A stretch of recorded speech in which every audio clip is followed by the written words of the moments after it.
Hi students, this is AJ sir. Let's study 9th standard ICSE Math, chapter 13a, Pythagoras Theorem. Also, to enroll for my online lectures or online test series, email me.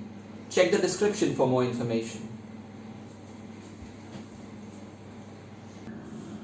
Now, mark the following sums as IMP. The 5th sum, 9th sum, and the 11th sum. Now let's start with the first sum. But before that, let's do a quick revision about the Pythagoras theorem, which you have studied in lower standards. In a right-angled triangle, let's say ABC, if the right angle is at angle B, then is at point B, vertex B, then the hypotenuse is AC, that is the side opposite to the right angle. It is, of course, the longest side in the right angle triangle. So AC squared is equal to AB squared plus BC squared. That is, the square of the hypotenuse in the right angle triangle is equal to the sum of the squares of the remaining two sides. Now, there are various ways to prove it. In our syllabus, we have the area-based proof. So you will need to study this and solve it for homework. Read it carefully step by step. There is a simpler proof, but that uses a concept called a similarity, which we shall study in the future. So right now we can't study this.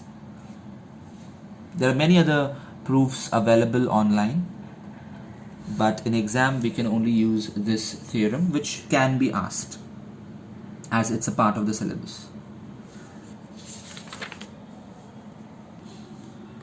So you can solve the theorem first before starting the exercise. Also, we have something called Pythagorean triplets. For example, 3, 4, 5. If the hypotenuse is 5 and one side is 3, then we know that the other side will be 4, because 3 squared plus 4 squared total is 9 plus 16, 25, which is equal to 5 squared. So I will send you a pic of the Pythagorean triplets, which will make it easy for you to calculate during exams. We'll come across a few Pythagorean triplets in this exercise as well. Now, a ladder 13 meters long rests against a vertical wall. So the diagram is like this. This is the ladder, and it's mentioned that the foot of the ladder is 5 meters away from the foot of the wall. So please mention which one is the ladder and which one is the wall. And they've asked us the distance between the other end of the ladder and the ground. That is, they've asked us to find AC. So we'll use Pythagoras theorem here. We know two values. We need to find AC. 5 squared goes here and becomes minus 5 squared.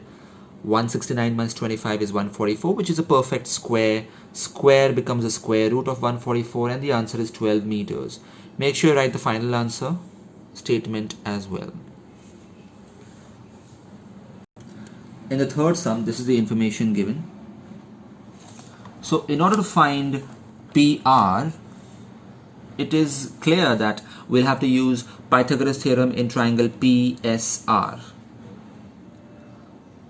RS is obviously 9 plus 6, 15, but we don't have PS.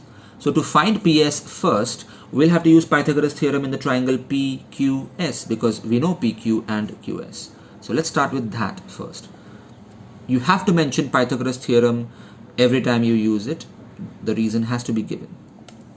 Here, 10 squared minus 6 squared, I'm using a different method to calculate, just to show you that there are alternative ways to calculate. I'm using the formula of a squared minus b squared, that is a plus b, a minus b. Choose whatever method you are comfortable with. 16 into 4. Now, no need to multiply it. Of course you can. It will be 64, and the square root of that is 8. But if that's a very big number, then just keep it as it is, and when you have this umbrella, the square root sign, do the prime factorization of all the numbers, and you know how to remove a square root after that. All the pairs come out of the umbrella one by one.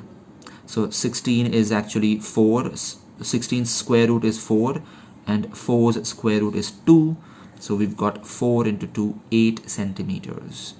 So now that I have this as 8 and this as 15, we have to find PR, which I reckon will be 17, because 5, 15, because 8, 15 and 17 are a Pythagorean triplet. That's right. But we have to show the working here. And that's the final answer.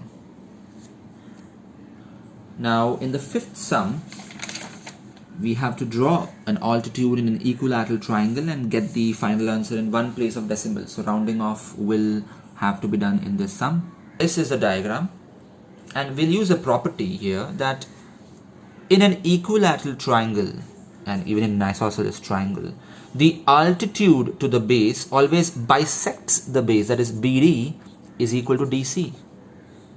That can be proved by congruency of triangles here. But we'll use this property to find DC. You see the whole BC is 5 centimeters as 10 centimeters as given. So DC will be 5. AC is of course 10. AD is what is asked. So we'll use Pythagoras theorem. It's not a perfect square, 75. So we'll write the prime factors here. 5 into 5 into 3. So we have a 2 5, so 1 5 will be written outside the umbrella. So the answer is 5 root 3. We can't leave the answer like this ever. We know the value of root 3 is 1.732. So we get the answer as 8.66. But they've asked us to find the answer correct to one decimal place. So that is rounded off. So that's a approximate sign, 2 waves. So the final answer is 8.7 centimeters. Now in the eighth sum, they have given the ratio of the 3 sides and they've asked us to prove that it's a right angled triangle. So I have intentionally not drawn the right angle sign here because we have to prove it. It's not given. Whenever ratio is given, we can assume the values. So AB and BC will be taken as x and x respectively. AC will be taken as root 2x. Now find the square of AC. That's the longest side. That comes up to be 2x squared. You see root 2 into root 2 or root 2 squared is 2. Now also find AB squared, which is x squared, plus BC squared, which is also x squared. So that will be totally 2x squared.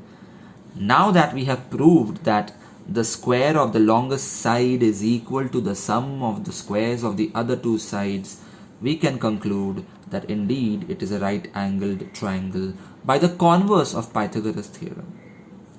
Remember to solve these two on separate lines. Do not put an equal to sign in the beginning itself. Do not write this statement in the beginning itself without proving it. That would be fatal for the sum. Now the ninth sum is IMP.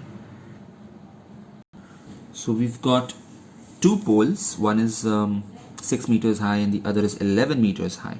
And we need to find the distance between the tops of the 2 poles, that is AD. The distance between their bases is given as 12 meters. So first of all, construction. AE, draw perpendicular to DC. Here ABCE is a rectangle. I've got 90, 90 and 90. So it's a rectangle. That means opposite sides will be equal. That means AE is 12 meters and EC is also 6 meters. Therefore DE will be 11 minus 6, which is 5 meters. That's great. So now in triangle ADE, I've got DE as 5 meters and AC as 12 meters. I just have to find AD, which I can do by Pythagoras theorem.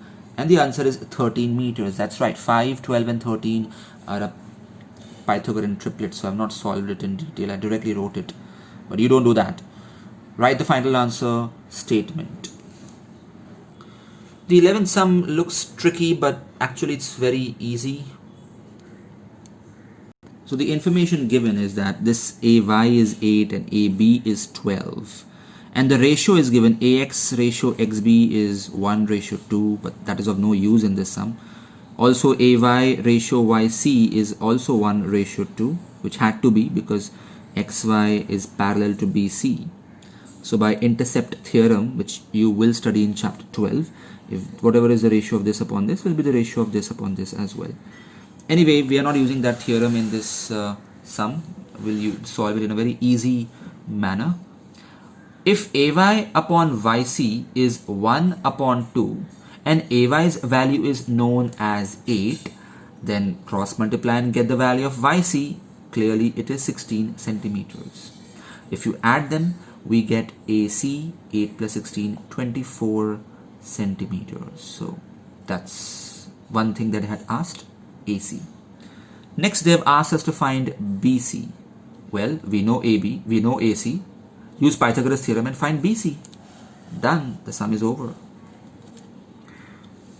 Note that it was not a perfect square, so we have to remove the prime factors. In fact, I have not broken it down further.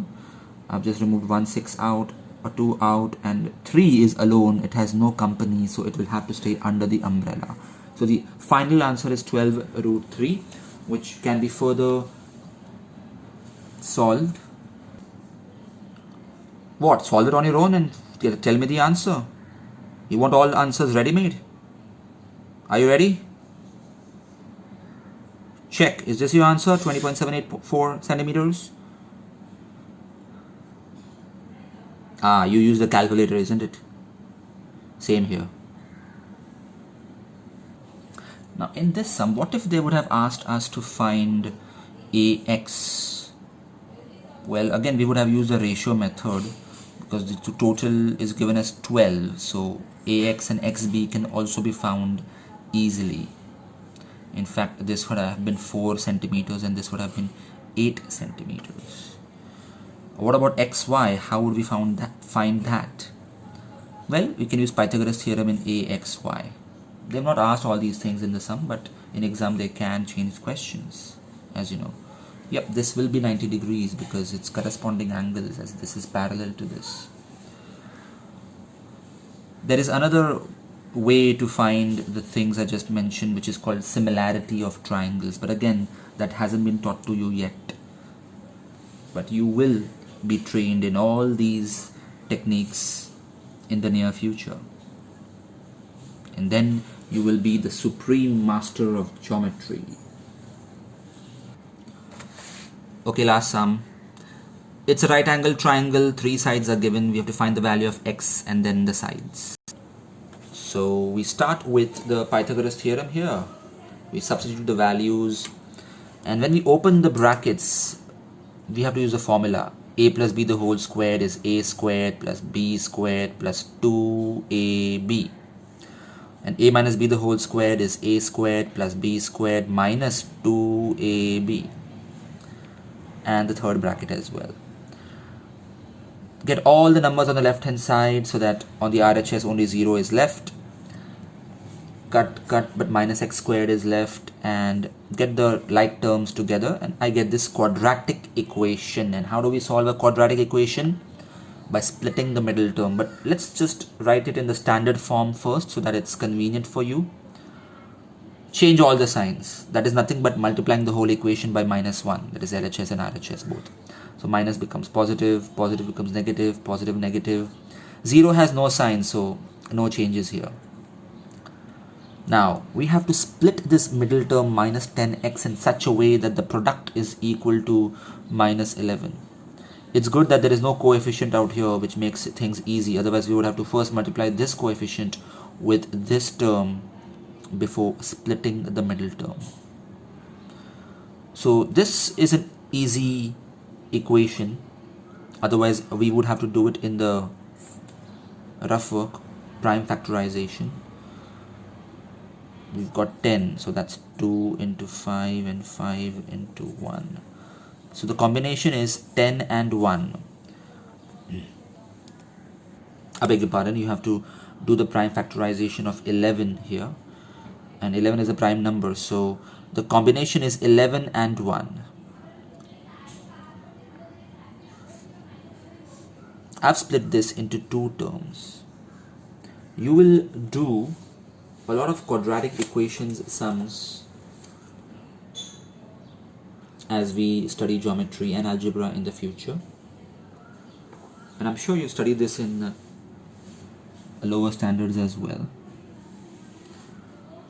Check, minus 11 plus 1 is still minus 10, so this is a valid step. And the reason why we've split it is so that we get 4 terms now. Note that minus 11 into plus 1 is minus 11. That has to be compatible. Now group them into 2 teams. This and this. Between these 2 terms, what is common? X is common. So what is left over? X minus and 11. If you open the brackets, again you will get these 2 terms. X into x is x squared. X into minus 11 is minus 11x. Here, between these 2 terms, nothing is common. So we take 1 as a common factor because 1 is common for all variables and numbers. So what is left is x minus 11. If I open this bracket, what do I get? 1 into x is x. 1 into minus 11 is minus 11. So the beauty of this step is that we will always get the same brackets. We'll get the same brackets, x minus 11 and x minus 11. So since we have a common bracket, we can remove it out common, and the leftovers will be given another bracket. That is x plus 1 is equal to 0. You just have to write in every step. So what we are left with is the multiplication of these 2 brackets is 0. Which can only mean one thing. Either this is 0 or this is 0, or both are 0 of course. Because only if one of them is 0 will the product be 0. Otherwise it's impossible.